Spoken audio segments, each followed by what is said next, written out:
the beautiful borough of Buffalo. After, of course, Russ, I was told that it was one of the best days, fall days here. It was sunny, it was dry, it was a little windy, but nice.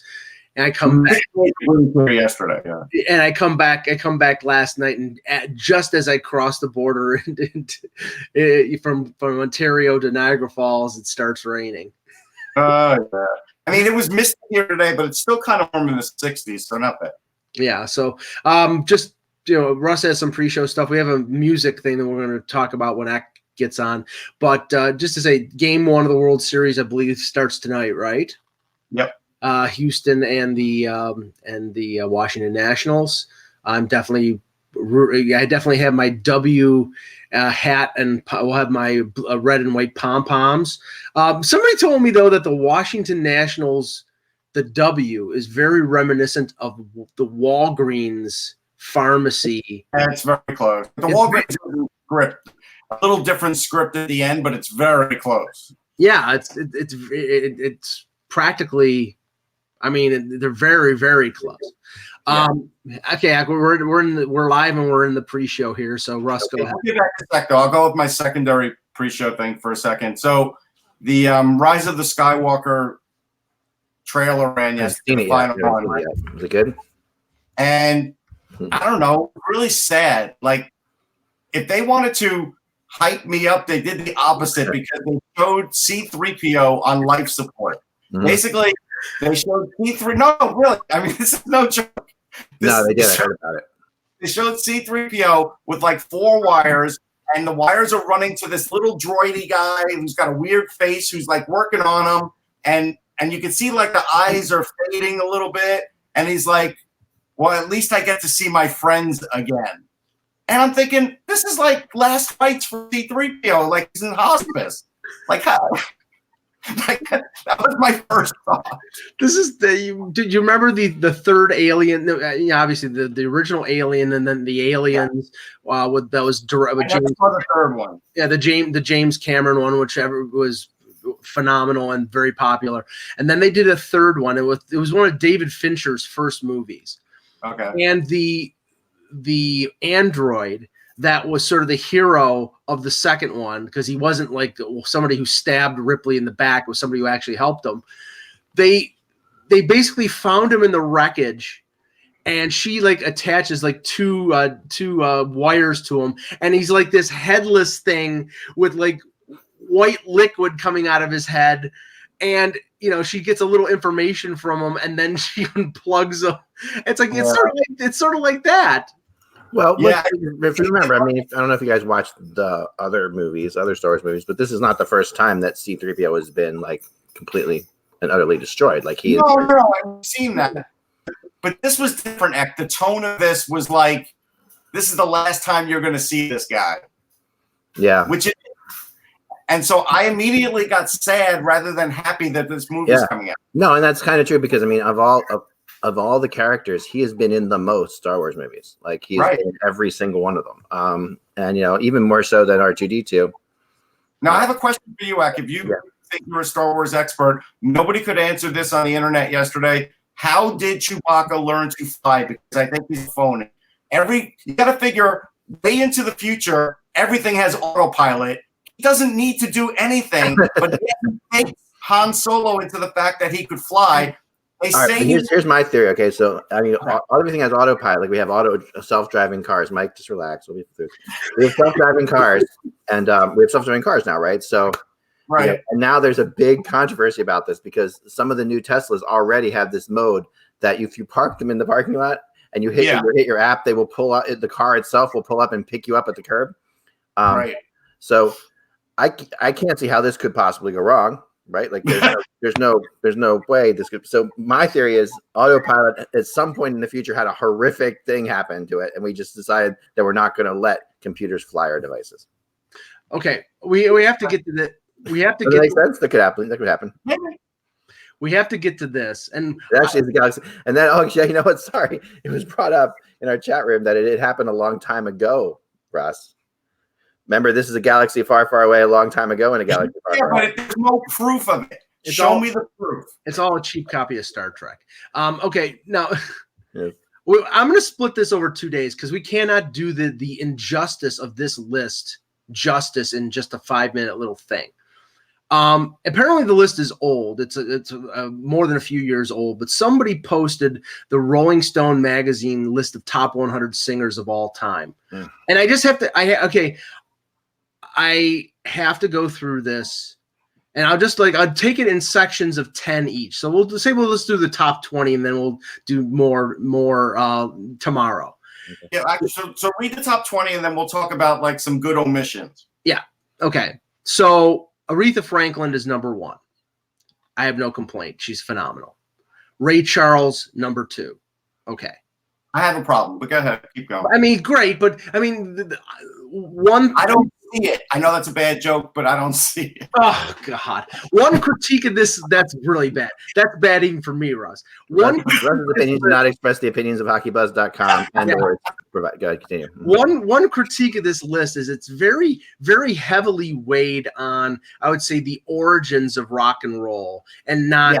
And like, I'm sorry, but there are people that come along in the 70s or 80s that are better than people in the 50s. They were influential. Yeah. They were great, maybe great songwriters, but not the best singers because it says top 100 singers. Here's the ridiculousness. Okay, Sam Cooke, I think they had Elvis Presley 3rd. They had Sam Cooke 4th. Okay. Number 5, this guy isn't even the best singer in his own band, John Lennon. Great. Right. Paul McCartney is the singer in that band. Even John Lennon probably would have said Paul McCartney was a better singer than John Lennon. So give me a friggin' break. I mean, keep going, then we'll get into that one. John Lennon was much more versatile singer than Paul McCartney. Continue. Well, okay, but number 6, Marvin Gaye. Mm-hmm. Number 7. Here is the most ridiculous one of them all. Number 7, Bob Dylan. amazing songwriter. Possibly one of the top 5 of all time in popular music. The guy could not sing. No, I think that's a tough one. But the Bob Dylan fans, they love his singing. And sometimes it does come down to this. He obviously can't sing as we in what and how we define singing. A singer. But he was, but for what he did, for whatever reason, people, I've turned so many people. I've tried to turn people onto Yes, and people can't get past John Anderson's voice. So there's certain things that definitely are.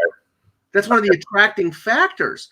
But okay, so but it's not for everybody. But we'll talk about that after. Okay, in the top 10 in terms of, I would say either Motown or early foundational people of rock and roll, either in blues or soul or whatever. You have Aretha Franklin 1, Ray Charles 2, Elvis 3, Sam Cooke 4, Marvin Gaye 6, Otis Redding 8, Stevie Wonder 9, and James Brown 10. I somehow think that this was a little off kilter. Because go ahead. Keep going for the next 10. 11 Paul McCartney, 12 Little Richard. Are you kidding me? 13 Roy Orbison, 14 Al Green, 15 Robert Plant, 16 Mick Jagger.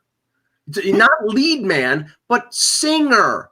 Lead, not 17 Tina Turner, 18 Freddie frickin' Mercury.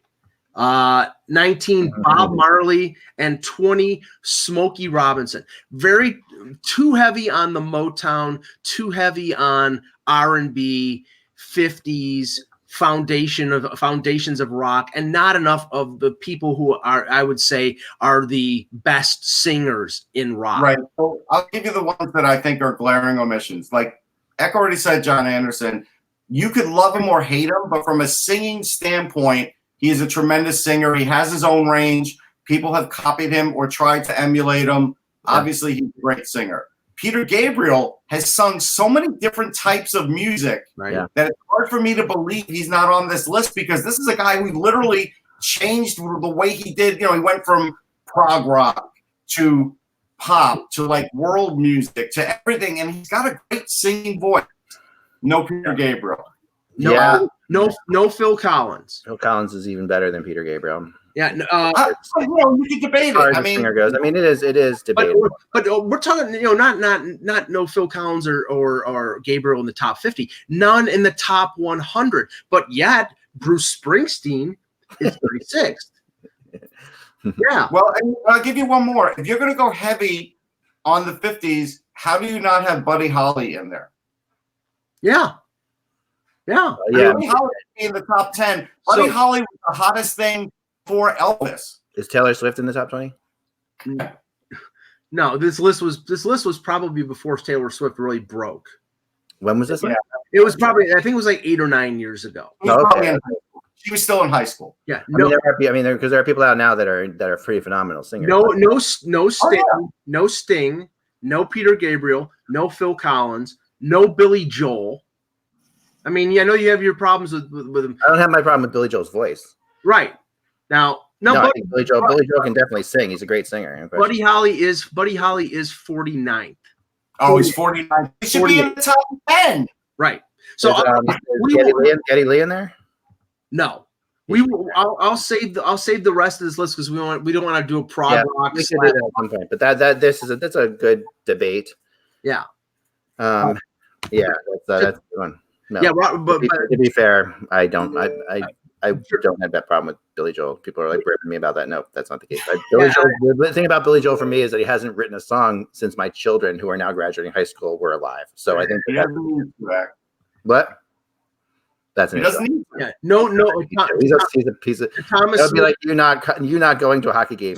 Thomas Smith in the chat. To Thomas Smith in the chat. No Lou Gramm. Stevie Nicks is a good one too. That should be in there. Stevie Nicks was 98th. Okay. 98. I think things are impossible. I mean, it's not like they battle it out in the ring with lions. I mean, it's impossible to put these things together. We don't know what's going on here. Just, and I'll just say this because then we can start. 100th is Mary J. Blige. Okay. I'm not a fan of her music, but she has a phenomenal voice. So any country people on this list at all? Willie Nelson is 88th. Okay, Steven Tyler is 99th. Joke. So not that I want to stick up for country, but if you have Willie Nelson and you don't have Hank Williams Sr., you don't have a country list. If you don't have Johnny Cash on that list, Johnny Cash is on it. Johnny Cash is 21st. But he's on that. But also along those lines, Johnny Cash, you definitely need Hank Williams. You're right. There's no question about it. Or Patsy Cline. Or Linda Ronstadt. Linda Ronstadt should be in that list. Linda Ronstadt is in the top 10 all the time. Okay, I'm just putting that with. I can't forget. She is in the top 10 all time as far as just flat out singers go. Yeah, Linda Ronstadt's not on the list, but Axl Rose is. Okay, let's start. We'll continue this. All right. Welcome to the jungle, kids. All right, here we go. that song has to be stopped. Like Welcome to the Jungle at hockey games has to be stopped. It was cool 20 years ago, but it's just got to be stopped. That's my little thing. I can't go to another hockey game where I hear them play Welcome to the Jungle every single. All right, here we go. Hello, Hockey World. I won't sing the introduction for you because I'm not on that list either. Hello, Hockey World. It is Tuesday, October 22nd. It's not Tuesday. It's Wednesday. No, it's Tuesday. You got it right first. You shook your head, Mike. You confused me. You were talking about my singing voice, right? I'm sorry. I looked at you. I always look for you. I always look to Mike for confirmation I got the date right. All right. Hello, Hockey World. It's Tuesday, October 22nd, 2019. I'm Michael Agello. I'm Michael Agello, and I'm thankful that the Leafs have stopped playing Sweet Caroline at the Scotiabank Arena. I was going, and 19 years ago today, I was sitting in the bleachers of Yankee Stadium watching that punk Roger Clemens for a piece of broken bat at Mike Piazza. Him. I'm Eklund. And you're watching HockeyBuzzcast on HockeyBuzz.com. And another name we have to say is Barbara Streisand, for freak's sake. All right. And you're watching HockeyBuzzcast on HockeyBuzz.com. This is Joe Morella brought that up in the chat room. You are watching the podcast that comes every Monday. Sorry, I was doing too many things at one time. Hello, Hockey World. This is the Hockey Buzzcast on HockeyBuzz.com. We come to every Monday through Friday to fill you in on the hockey on things. Okay, so here we go.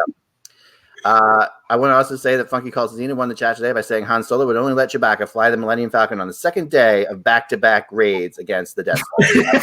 I'm 100% think that he wins the internet with that comment today. He does win it.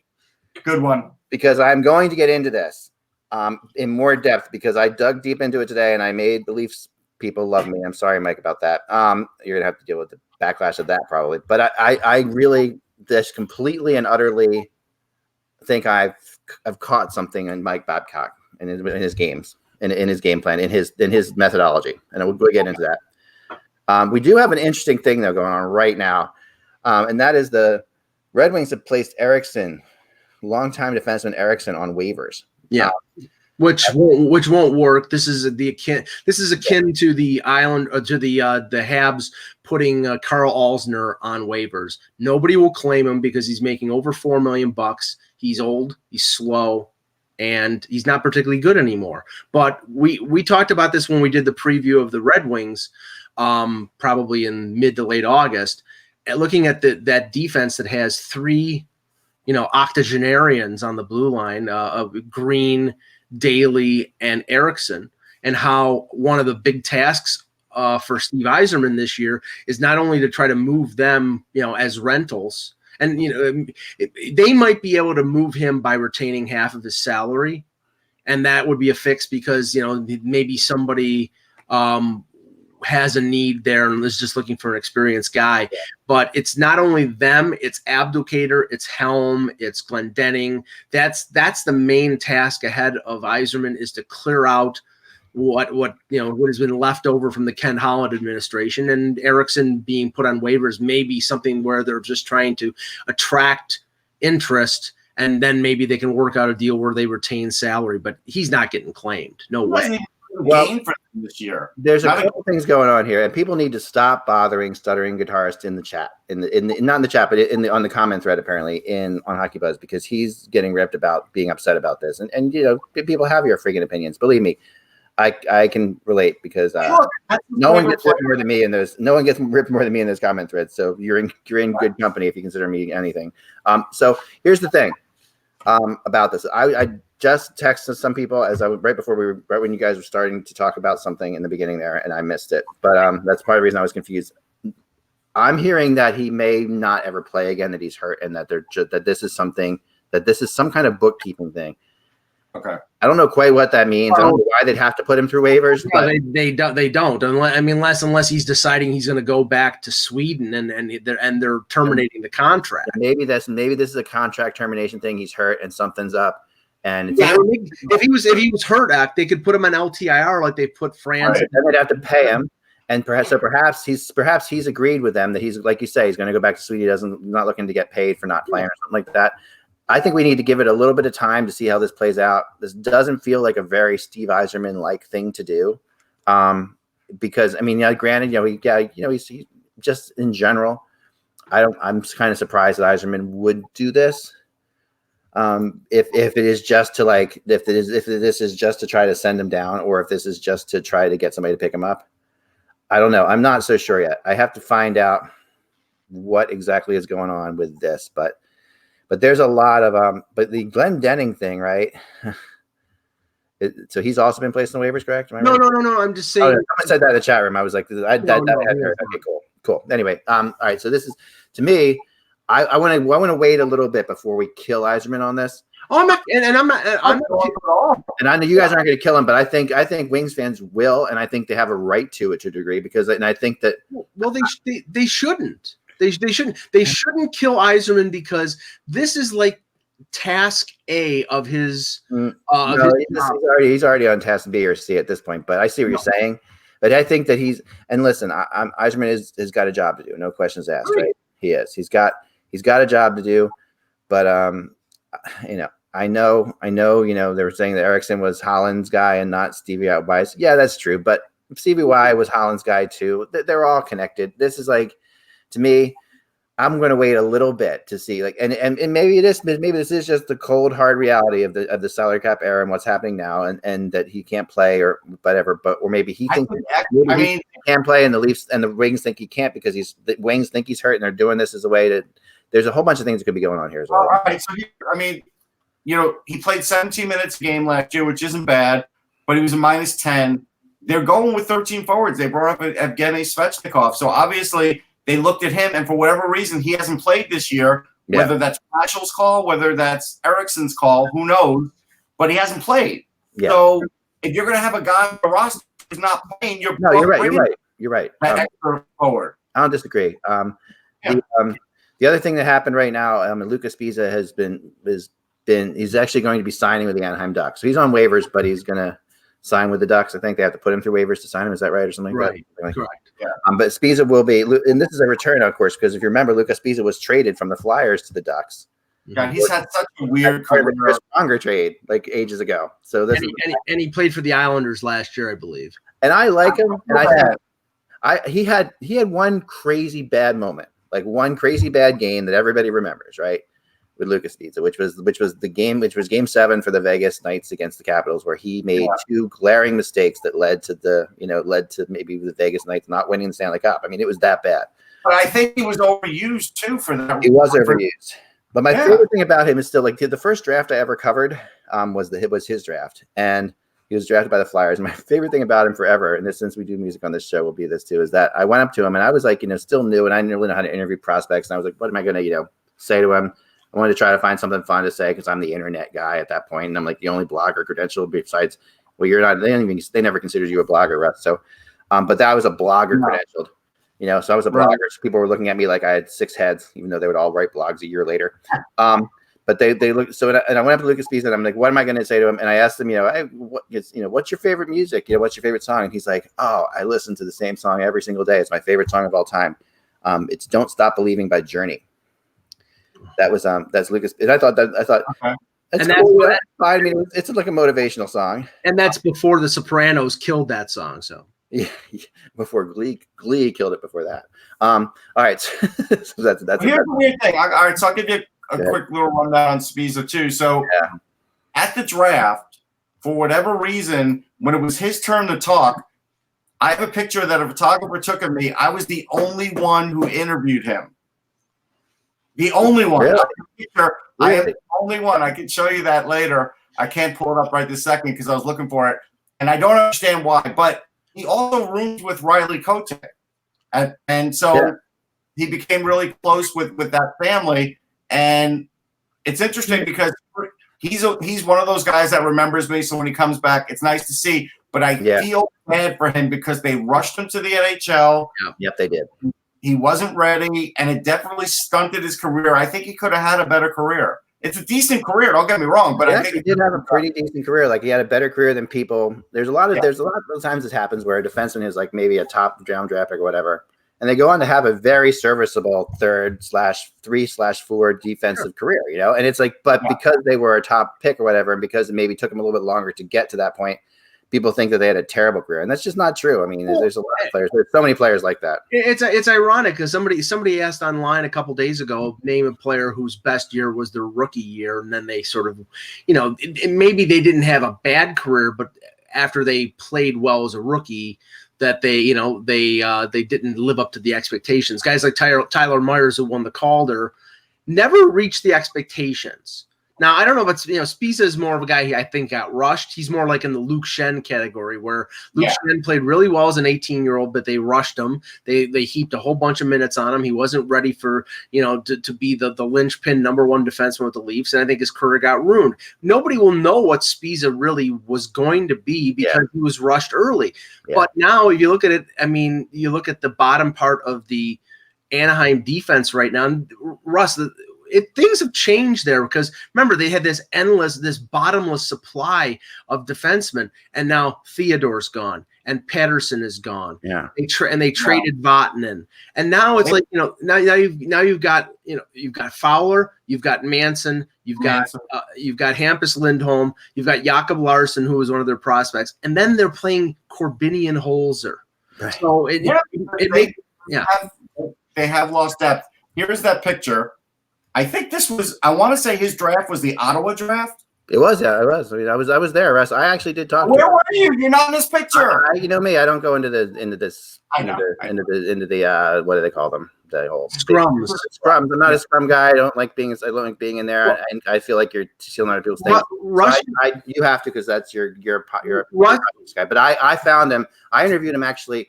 I went up to, because I was the only. This was the crazy thing. Besides you, I mean, who are, you're credentialed for like the Rangers and Flyers and other and a bunch of teams. Yeah. But I was the only like Flyers guy at that draft. Yeah. That's true. They sent nobody. There was nothing. The newspapers were all down. The Flyers didn't have anybody working for them. So it was Zach Hill came up to me and said to me, "You want to talk to Spiza?" I'm like, "Yeah." So we got together. He brought him to me, and I interviewed him right. I was standing in the front of the draft thing, and he was on the floor, kind of, and we talked right there. Well, it's funny because Russ and I have gone to the rookie the combine in Buffalo the last few years, and if you just limit it to like Flyers draft picks, it was me and him, and I don't think there was anybody else who talked to this goaltender named Carter Hart in 2016. I don't think there was anybody else. I don't think there was. Wow. Yeah, and the following year, it was me and you talking to this kid named Morgan Frost. There may have been one other person for that one. Yeah, that's the thing about the draft. You can definitely get a lot of private time because there's so many things happening, so all over the place. But Anaheim's run a little cold with this, and it started with the expansion draft when they lost Theodore. Right. And there are some teams that are very good at producing some areas and not others. Like an example in other sports, like the Phillies never produce pitching, right? They just very rare, once every 10 years. Anaheim went through a streak there where they were producing a ton of defensemen, and now it's gone a little dry. And that is a problem. It's not necessarily their problem because it's a problem of where they're picking, who's developing. It's complicated.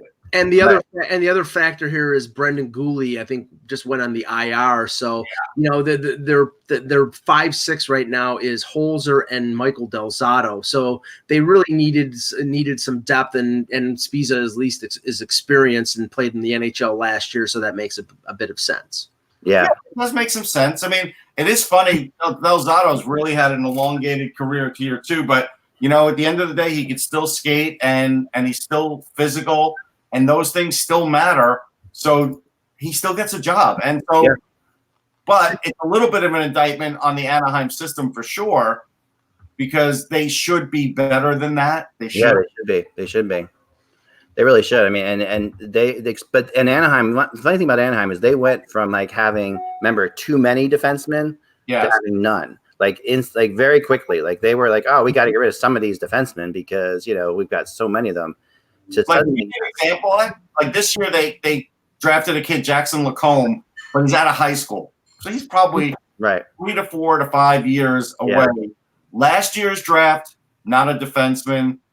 2016, Josh Mahor is not a bad defenseman. Actually, that's good. He's a guy, but again, he's 21. He's just started the AHL, so he's not ready. Then you go back to 2015, and you have Jakob Larson. Yeah.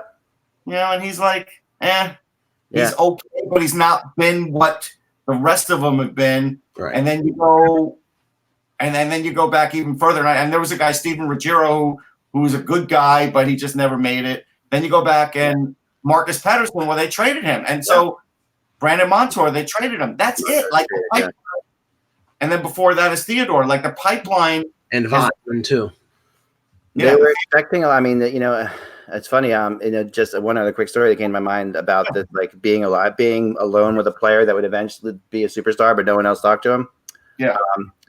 The second Stanley Cup final I covered was Ottawa and Anaheim, and So I was in Ottawa, and in Ottawa this was really the downtime of journalism in hockey, and this series especially. There were less people. I mean, now there's so many people in the press box because of all the internet people. But at that point, the NHL still wasn't happy. Like there weren't enough people writing on the internet. They still weren't happy, like giving people on the internet, and the newspapers weren't sending people. And it used to be in the olden days that every beat writer would go to the Stanley Cup Finals if it was your team or not. That was stopping. Okay, so there were 15 writers covering that series. in every game. Like me, and I had somebody there, believe it or not. Yeah. I have this guy named Wally Edwards. He was in Anaheim, and what was interesting was he was making fun of, at the time, Yahoo, who at that point in time was calling themselves Y Sports. Right, they were calling themselves Y Sports, exactly. And was it Wyshynski? It was not. It was pre-Wyshynski. No, at that point, then Greg will never admit that Wyshynski wrote me a couple emails to try to write for Hockey Buzz, and that I have these emails. I kept them as someday to use in the court of law if I ever need them. But anyway, but during that Ottawa series, I'm in there, and this was the first time that they had brought like the prospects of the next draft there, and all the prospects, and the guy I sit down with for about 20 minutes, and actually have like a great discussion with him. We actually like grabbed some drinks, like some like sodas from the bar, and just hung out there for a while, was Alex Pietrangelo. And as I talked to Pietrangelo for what seemed like forever, and found out, that he was like an enormous video game guy, and like, the thing he was most excited about was he could not wait until he could play himself on an NHL game, like an EA Sports. Like he thought that would be the coolest thing ever. Sure. So I found him a couple years after that. I'm like, hey, and it's kind of thing that you're right, Russ, like Claude Giroux will always remember me because I took a big interest in him before he was here. When you take an interest on guys when they're young like that and they meet you, they don't forget. When you're one of the first people that talk to them. Ovechkin forgot me because I was the only one sitting in a booth with him in Tampa. Really? One-on-one, he certainly forgot me. He probably did. He probably was still trying to speak properly, right? So he's probably still. No, he wasn't bad, but he had his agent.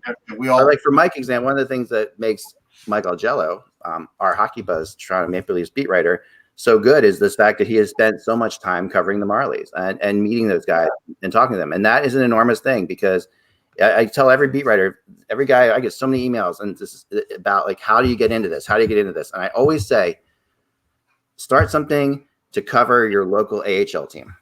I say, go and cover your AHL team. Just because if you start something good and looks professional and you're covering your AHL team and you're close enough to the city, that will work for you.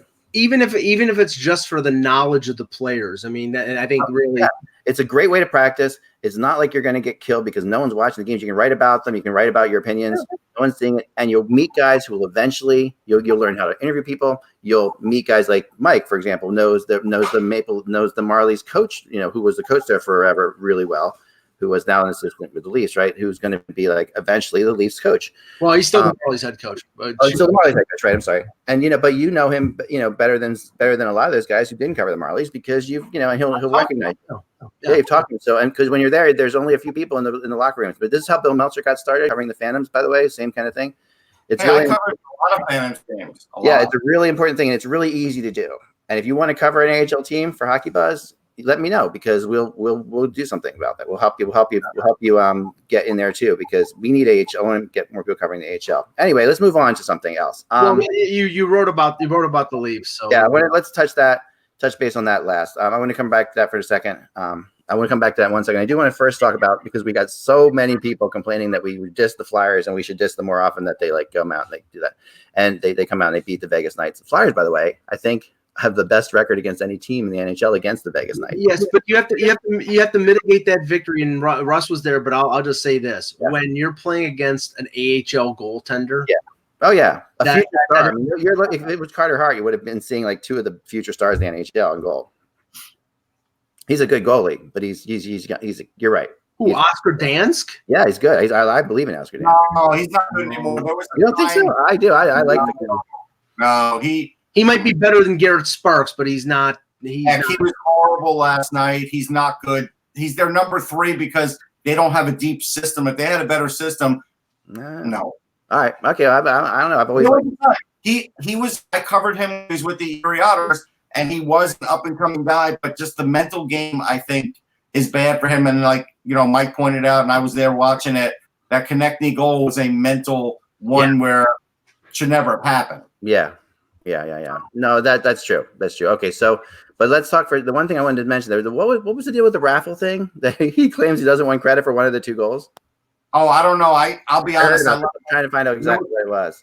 When it was 5-0, I left because I said. I mean, I heard something that it was like very much like he was like I I didn't score one of the goals or something. It's pretty funny. Typical Michael Raffle is like, Well, he better leave it alone because I have him in a fantasy league and I need those points. Yeah, people were joking about like, what if he has like a bonus to get to 20 goals, but that was kind of, and besides that, I mean, it was another, and it's so much this time of year we see it that the NHL is predictable, is almost you can almost bet the NHL just by betting like a biorhythm of the NHL. Like there's this biorhythm. It's hard to bet the NHL. No, you shouldn't bet the NHL ever. I tell people never, ever, ever bet the NHL. I'm thinking. I'll be honest. I went 1-2 over the weekend for a friend who was in Vegas, and I went 1-2, and so they're no longer a friend. So people are ripping me about Dansk. I might be thinking of somebody else. I think I am. I think I'm thinking of another goalie. I was going to say this is not, why not Malcolm Subban. I know Malcolm Subban, but I'm thinking of somebody else. Anyway, I'll figure it out. Why you shouldn't bet it. One of the games was a shootout. One of the games, a goal was taken away in the Shark game. Like, this is why you can't – it's not a good idea to bet these games. No, you should never bet them. But the one thing you can do is hockey, more than any other sport, is motivated by teams that need to win. All right, and it's like we saw Dallas do it to the Flyers. They took the Flyers apart. And in a way, after that game with Dallas and after the game with Edmonton – the Flyers definitely needed to win last night. And now we thought, and they're going up against a good team, and they face a horrible goalie who I've never liked in Dansk. And they get lucky in this whole thing. So they go from like this whole thing to they get and they win 6-2. They score 5 goals in the second or 4 goals in the second period. So, I mean, the bottom line is the NHL, if you're going to ever bet it, at least look at who needs to win the game. Because, I know. But you know what else? Like the other day, I'll give you a good example. The other day, Vancouver playing back-to-back, they get shut out by the Devils, and then they go and they beat the Rangers, and the Rangers came back late in the game because they did lose their legs. Yeah. But they managed to edge out the game. Like, these are the minute things where it's just like, if you do gamble it, don't gamble with money you really need because no. Too many variables, too many. Yeah, but if you want a sure bet, just bet the Patriots against the Jets. All right. So later today at 3:30, the all-time Winnipeg Jets will face the all-time Toronto Maple Leafs on Twitch here, and I'll be. Is Michael Hutchinson playing goal? I've decided not to because the Leafs aren't playing back-to-back games. If they were playing back-to-back games, I'm sure I would still not play them in this game because this is a game they should probably win. Is Joe Daly in net for Winnipeg? Winnipeg has been very controversial. Reddick, come on. It's going to be goalie. People were saying Reddick. People were saying Senza. But our people over at Fungo Sports picked, and no one has really been able to prove that there's any better. And I actually said this the other day that their best goalie may be Hellebuck. Yeah, no, I think that's right. No, that may be true, but Joe Daly is certainly a guy that did well for them and was in the playoffs with them, I believe. Yeah, not in the NHL, in the WHA he was. I mean, the big guys at Fungo Sports believe that Bobby Hull should play in that game, and I don't think so. Yeah.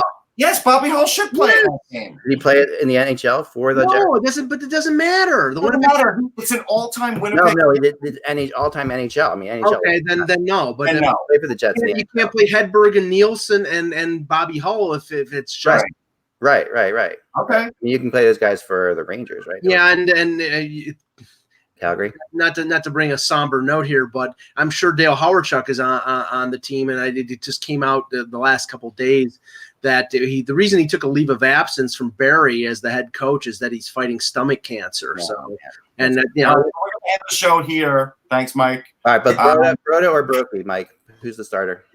I'm sorry? Broda or Brophy? Who's my starter in that game? It's Broda. Broda should start over Bauer. Broder over Bauer. Sorry, not Brophy. Mike Brophy. Mike Brophy's a great guy, but not a good goalie. Not Tom Brophy. He's too busy. Right. Okay, so we're going to now move on. So that game is at 3:30. I encourage all to watch here. I think it's going to be a blast, and you should watch going to get killed. And you guys should watch it. And I would like your comments, Mike. Watch the game if you can. So text me your comments. The Jets are going to get killed because they don't have the line of Hull, Nielsen, and Hedberg. Can I tell you a secret that you only know because you watch this podcast? After I built the all-time Leafs team, I wanted to play them against the all-time Canadians for fun. Just like, not that's not part of the tournament, but why not see what happens, right? An unsanctioned game. What was that? An unsanctioned game. An unsanctioned game, just because I wanted to see like Mystery Alaska against the Rangers. It was all-time Leafs versus all-time Canadians was a hell of a game. I hope they get to play each other. The speed was intense. The scoring was high because you do have a lot of firepower, even though you've got great goalies. You're looking at an all-star game type thing. And one of the teams won 8-6, which is way higher than any game I've ever played in this thing. And that would be the Toronto Maple Leafs. So in this particular game, so we'll see if they can play again. But I was, they won 8-6. I'm taking the Leafs in this one. The big controversy on this is, and I want your opinion in the chat room, guys, because I'm really torn on this one. Is because in basically Austin Matthews is not on the team, right? And now because the team was set up by Fungo, and then I gave Mike, to be fair, I gave Mike Ogello because he is such a. I gave him the ability to like veto a couple picks for his own to help the team, and one of them he did was he took Austin Matthews because he doesn't like him as a player or a person. No, stop. Stop. I'm kidding. I know you love him. On the fact that he's played 3 years. The best 3 years of any first 3 years of any Leaf. I know, but it's still just 3 years. According to Craig Button, he's not even as good as Draisaitl now. I know. Please. I mean, that's another topic. I love Craig. I love Craig. He's a great guy. Every time I see him at the draft or every time I see him at the combine, we always talk about things. He likes to say controversial things on the radio. I think that's part of his job, and I think he's one of the best by far. Yeah, I don't believe that statement, but he's entitled to his opinion. He's a very knowledgeable guy. He is, and I agree with you. I mean, he's obviously, it's Draisaitl is a great player, so it's hard to deny right now that he's playing better than Matthews, perhaps. And it's debatable, I guess. But anyway, I will tell you this: to fully take down that debate, and really, you have to break down the whole game. How much of the whole game does Austin Matthews?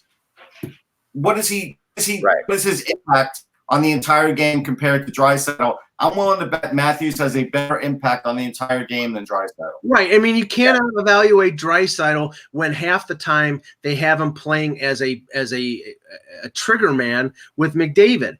There's definitely a value differential there between Matthews, who's played center his entire career, and Draisaitl, who keeps going back and forth between wing and center because the Oilers have such a lack of depth that they have no other option because they don't have anybody else who can score playing with McDavid. So, I mean, whatever. So can we talk about some of the last night's games, Zach? Yes. Let's get into it. We're running out of time, so let's get into it. We can talk about the games real quick, but I want to get it. You talk about the games for a second, then we'll get into my topic real fast. Okay. Well, all right, first, so stay away from the game. We'll save the Leaf one to last. Then now Dallas won 2-1 over the Senators. They're starting to pull out of that crash dive, Russ, and that's the thing. I mean, they needed a couple easy opponents. The Senators are 1-6-1, exactly where we thought they were going to be. I mean, I don't think Montgomery's out of danger just yet, but this is a good start. Now they've won a couple games over the last week, and maybe they're righting the ship. I think against the Flyers, it helped right the ship because, and I was just talking about this on Sirius, because it was Corey Perry was back.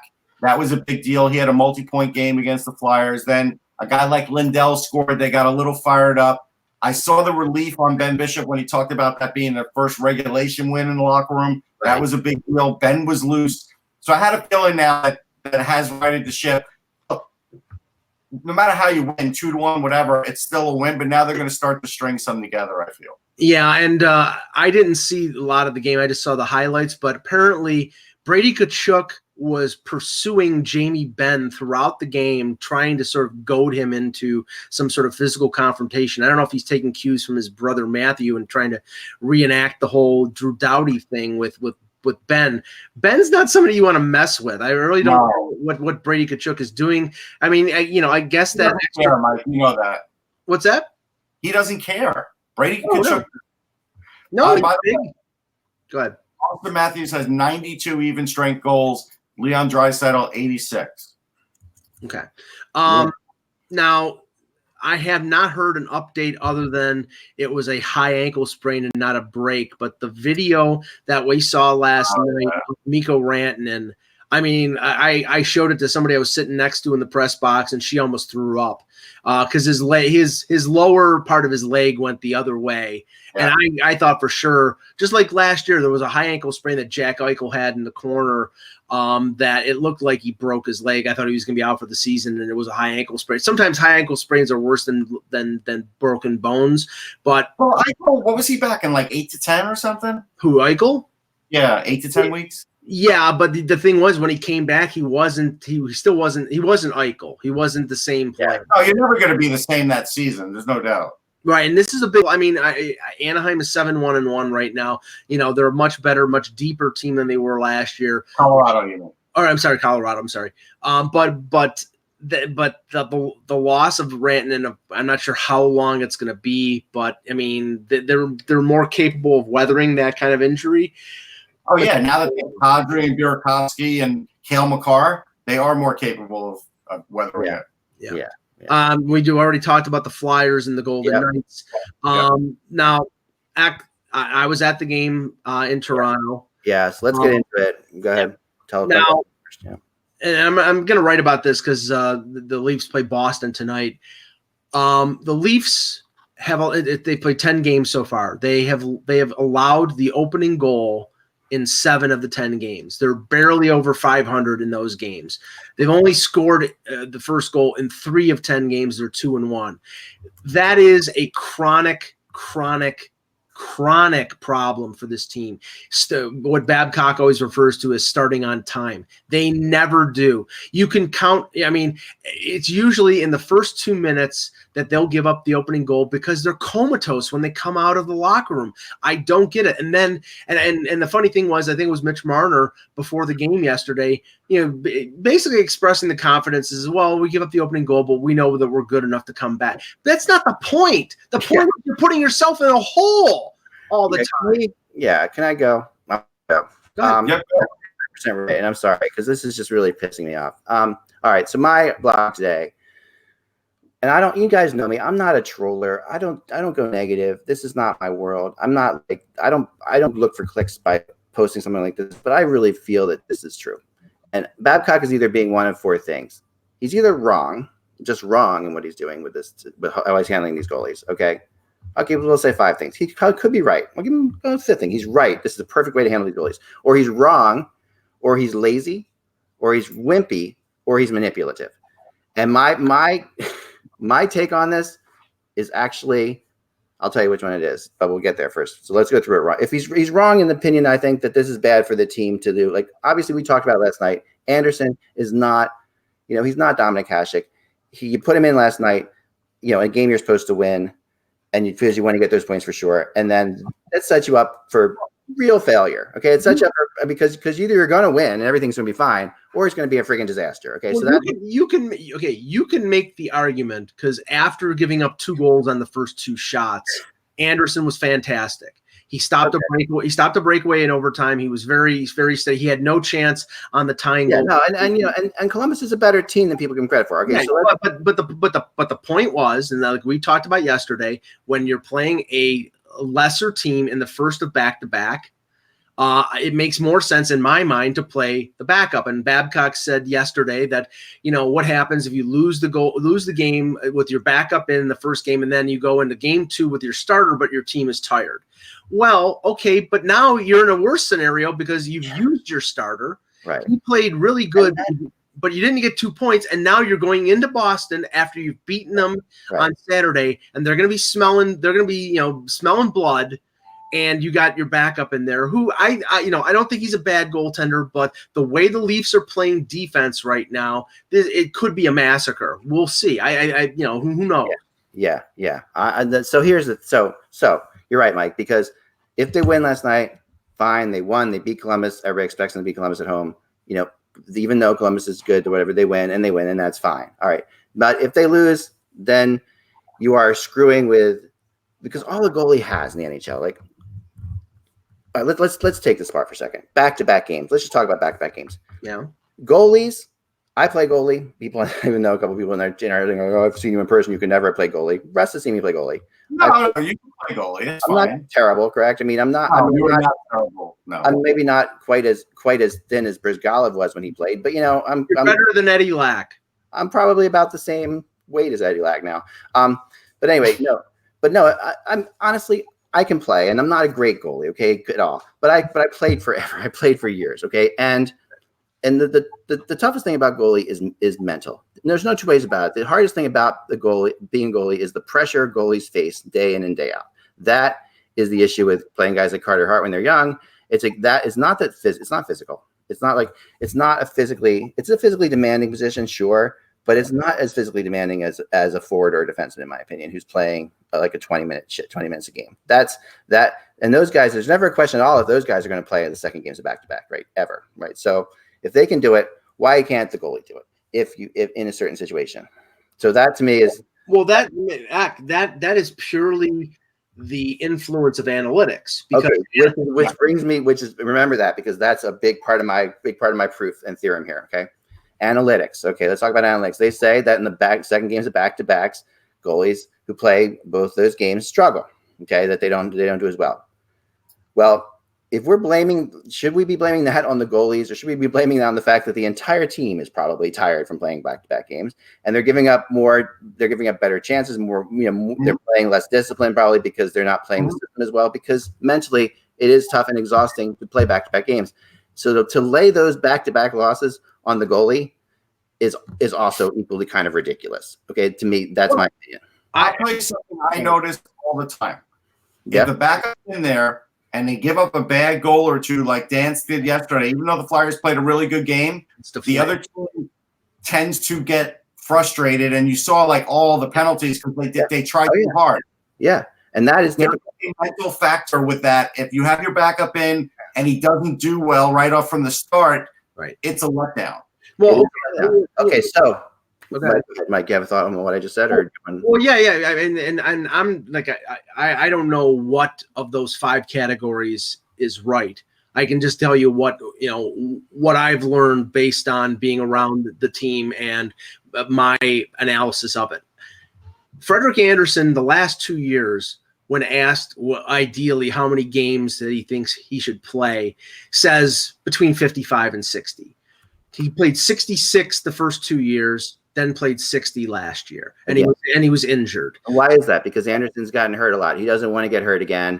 And I think also every hockey player wants to play every game. I think also the fact is the games that he plays for Toronto are harder than the average Bear.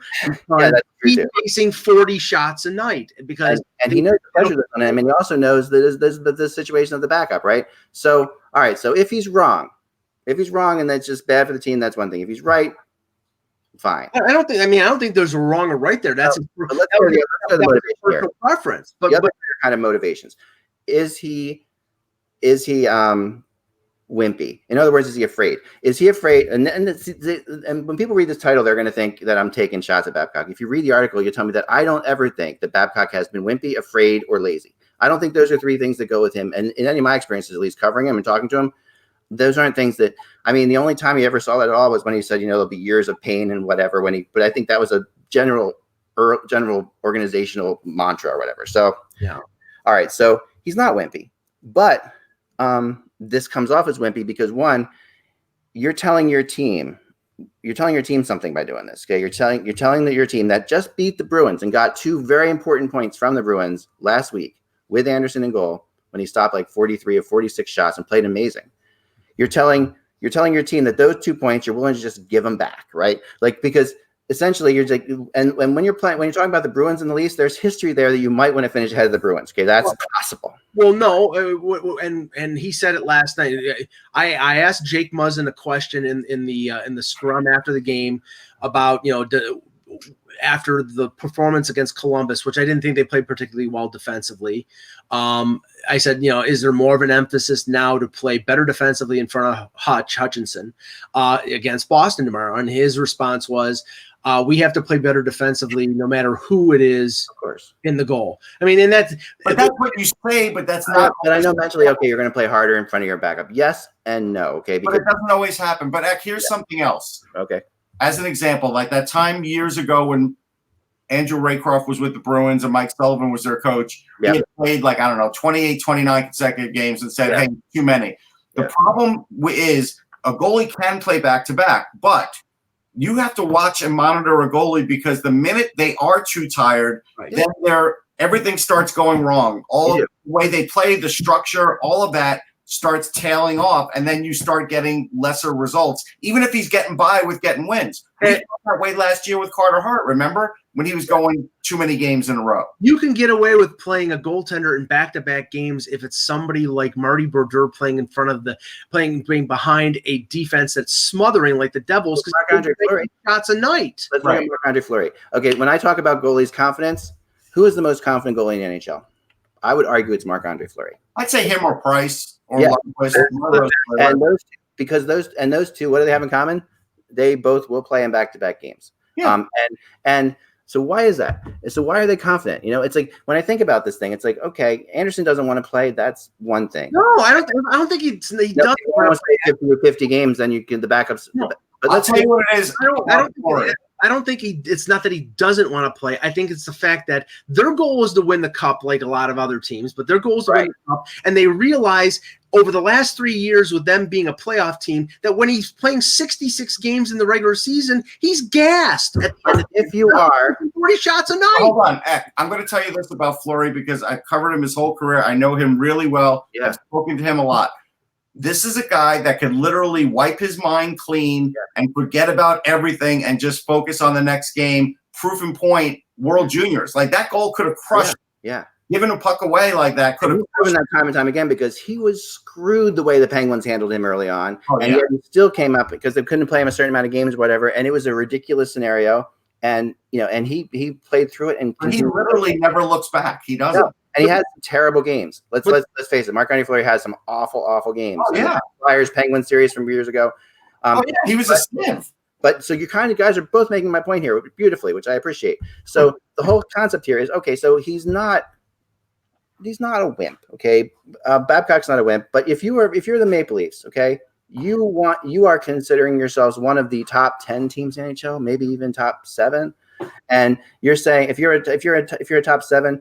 In a team in a league of 30, you're in the top 25% of the league. And if you're in the top 25%, then there are games where you're going to play against lesser teams where you can definitely get that backup time. Okay. Right. Where you have the ability to put him in there at certain times. Right. But against the Bruins, that's not the case because if you do this against the Bruins, you are playing like you believe you are like in the bottom 25% of the league. And okay, the Leafs have 14 back-to-backs this year. They have 4 in. They have a lot of off days. Let me make my point. They have 4 in October, and Hutchinson's playing 4 second of back-to-backs. Yeah. So at this point, at this pace, even though it seems to be like I know that essentially Babcock has said as well.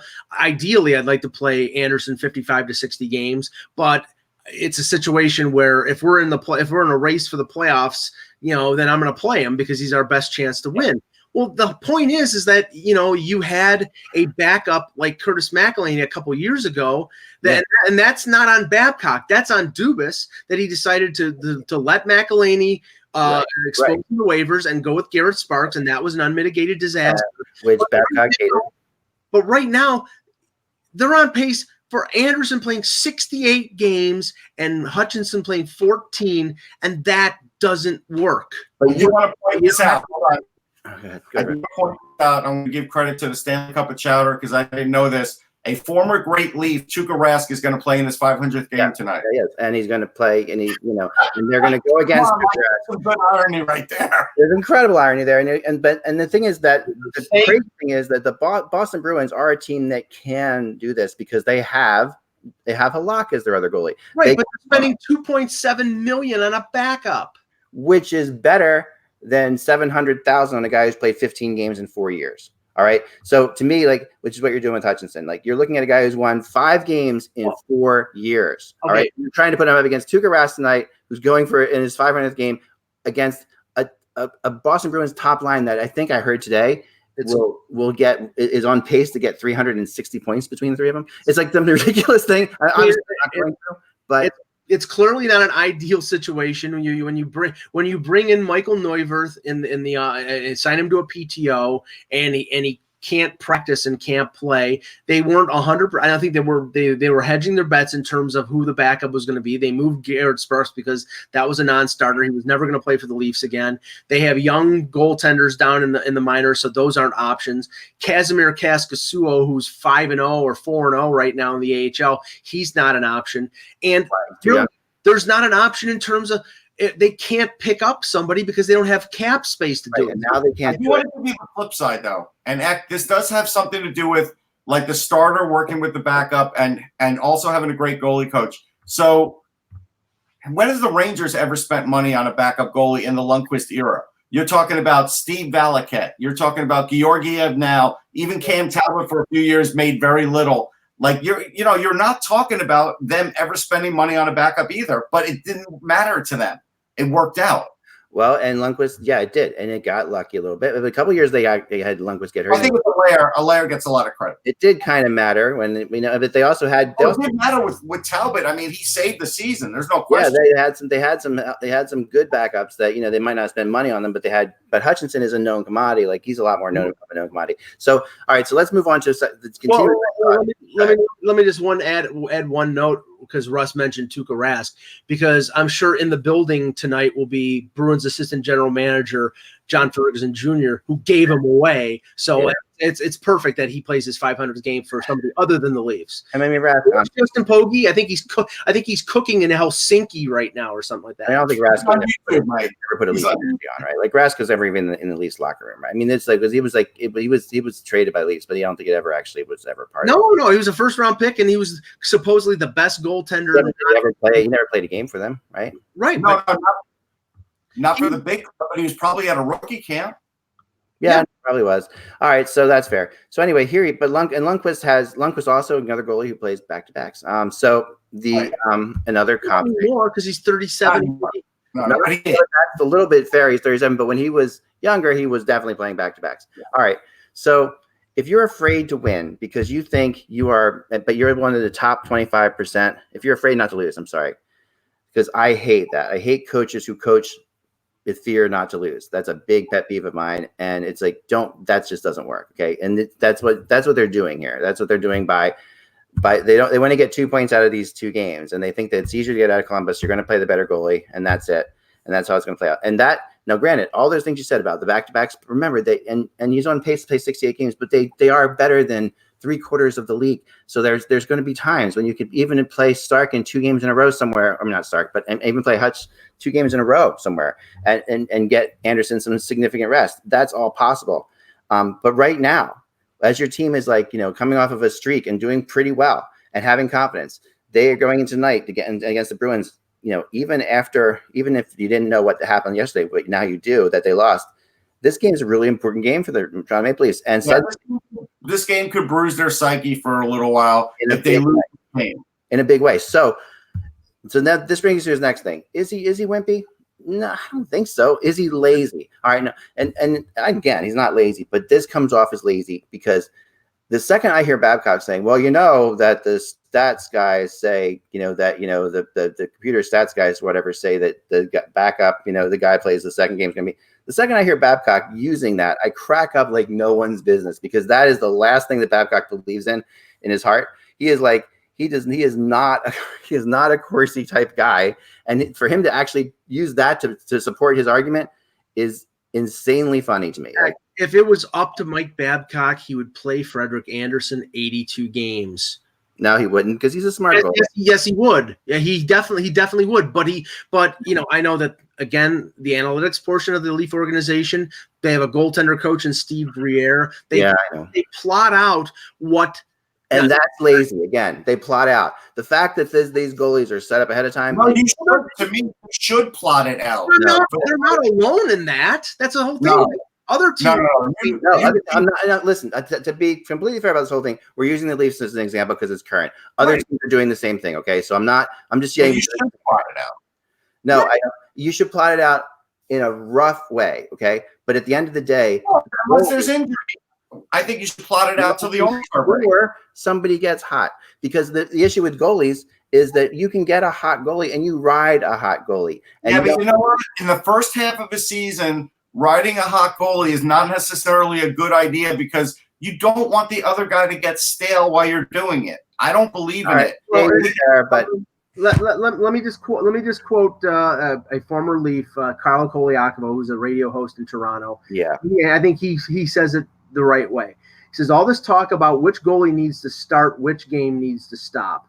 If Freddie Anderson didn't play last night, they don't even have a chance to win that game. That's on the team. And Babcock and Muzzin both called their team to task for taking a lot of stupid penalties. And don't use it as an excuse for this goalie situation. That's like but he says just accept that Babcock won't change his ways. Players need to play a lot better in front of whatever goal he plays. And that's the thing. He's going to do this. Second of back-to-back, it's always going to be the backup. He's going to start Anderson in front of the fresher team in the first of back-to-backs, and he hopes that basically he gets 3 or 4 points. Do I like it? No. I think it's stupid. I will say this. I want to tie my thing up real fast. So I'll let you tie it up. I'm going to say this, Zach, before you tie it up. Yep. If Kyle Dubas doesn't like this, Kyle Dubas should be a lot tougher with Babcock and say, hey, we're going to do this one more time. If this doesn't work, I may do something to get us out of this because I don't like it. Well, and that's the thing. And that's my point to agree. Go ahead, Mike. After this weekend, and Hutchinson will have played 4 games. If they lose to Boston tonight and they lose to Montreal at the Bell Center on Saturday, good Lord. So they're going to play him on Saturday night in Hockey Night in Canada. They're going to go back to Hutchinson again, right? Yeah, because they're playing San Jose on Friday and they're going to play Anderson against San Jose. So if he goes 0-4 and they get one of a possible 8 points with Hutchinson. I mean, friggin', I don't curse. I really want to right now. What the? Come on. I would have played Anderson against the 2 division teams that you play against. If you're going to do this, you at least should do that. At least you should do that, Mike. You're going to do this because you losing to Montreal is at home. No, that's at the Bell Center. But they played Hutchinson at home against Montreal.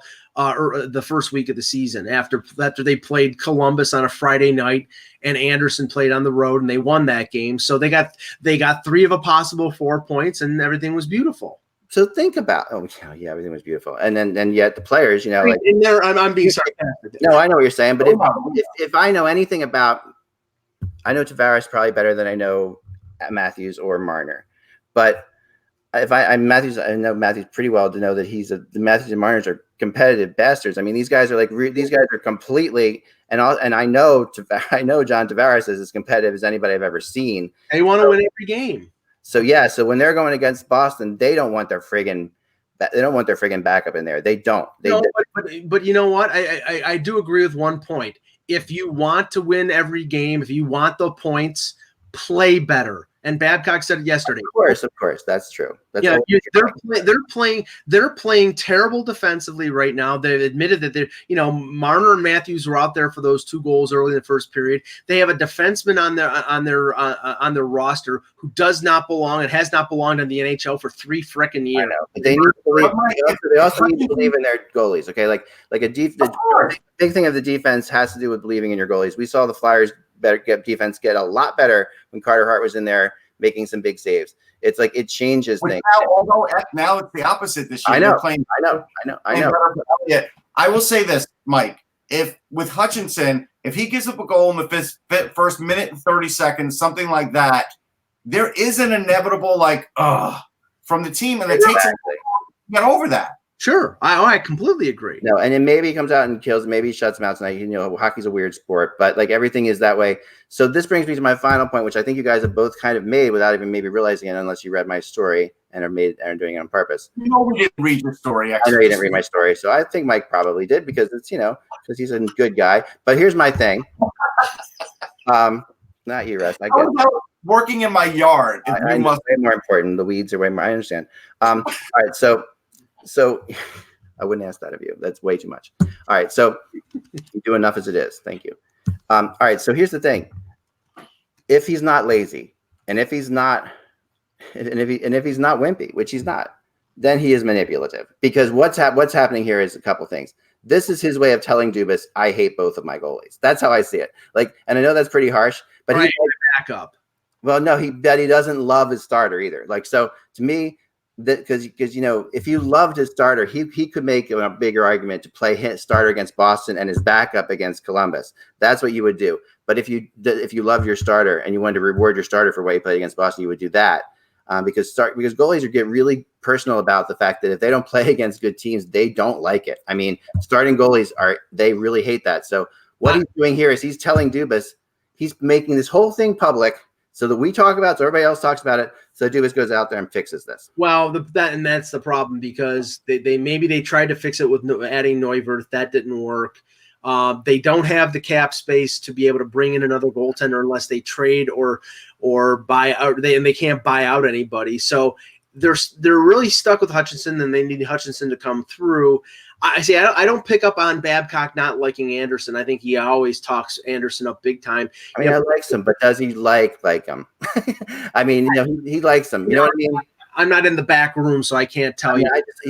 Would he have any reason to be like, this is the greatest, this is the best goalie we could possibly have right now? Because he doesn't. I mean, Anderson has been solid, but Anderson hasn't won the big game for them yet. And that's in part because of the way that they've used. And of course, it has to do with this. You want to be surprised? When Martin Gerber was the backup for Anaheim, Babcock played him 22 games and 32 games. Now, maybe one of those times was in there, but the 22 games, that's a lot of games. Yeah. Yeah. So he must have liked Martin Gerber. He liked Gerber. So that was the difference. I mean, Gerber was, he was a pretty good goalie. Yeah. And went on to become a good goalie. I mean, he was a good goalie, right? And he was always a backup kind of, but he was like a 1A a lot. Yeah, he was a 1A. So, I mean, and he could play, this is different than Hutchinson, who's like $700,000 goalie who's played 5 times. But just think of it this way, and I'll end on this. Okay.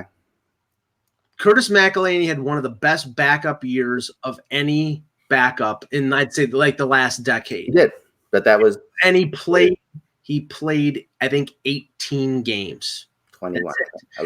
And he only played games that weren't back to back because Anderson got hurt at the end of the year. I think he tweaked a groin, and I think one game they gave him extra rest. Babcock has consistently only played his backup in seconds of back-to-backs, and he basically chased Jonas Enroth out of town three and a half years ago because he sucked in 4 games, and he said, I can't deal with it. So that's the reality. And by doing that consistently, by doing the same thing all the time, what do?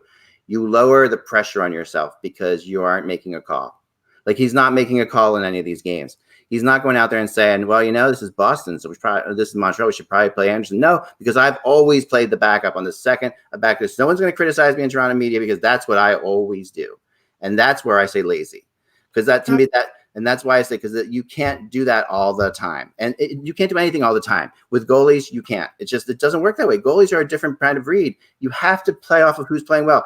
If Anderson had like 120 of the last 21 games against Boston. I know he hasn't, but say he has. You're seriously going to not play him against Boston tonight? You're going to play Hutchinson because it's the second of a back-to-back game? That's insanity. All right? There's things with goalies you have to look into.